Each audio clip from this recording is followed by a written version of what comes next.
ജീവനക്കാരുടെ ശമ്പളം എല്ലാ മാസവും 1-ാം തീയതി നൽകാമെന്ന വാക്ക് ഗതാഗത മന്ത്രി വാക്ക് പാലിക്കാത്തതിൽ പ്രതിഷേധിച്ച് പണിമുടക്കാൻ പ്രതിപക്ഷ സംഘടന.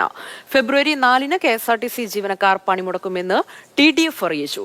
ഡിഎ കുടിശ്ശിക അനുവദിക്കുക, കെഎസ്ആർടിസിയിലെ അഴിമതികൾ വിജിലൻസ് അന്വേഷണം നടത്തുക, കെഎസ്ആർടിസിക്ക് പുതിയ ബസ്സുകൾ വാങ്ങുക തുടങ്ങിയ വിവിധ ആവശ്യങ്ങൾ ഉന്നയിച്ചാണ് പ്രതിഷേധം.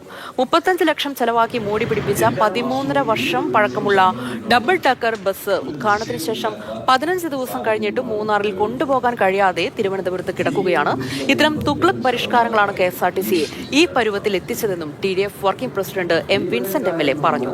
നിലവാരമില്ലാത്ത ബസ്സുകൾ സ്വിഫ്റ്റ് കമ്പനിക്ക് വാങ്ങിയതുൾപ്പെടെ മുഴുവൻ അഴിമതികളിലും സംസ്ഥാന വിജിലൻസ് അന്വേഷണം നടത്തണമെന്നും MLA ആവശ്യപ്പെട്ടു. കൃത്യമായി ശമ്പളം കൊടുക്കുന്നില്ല.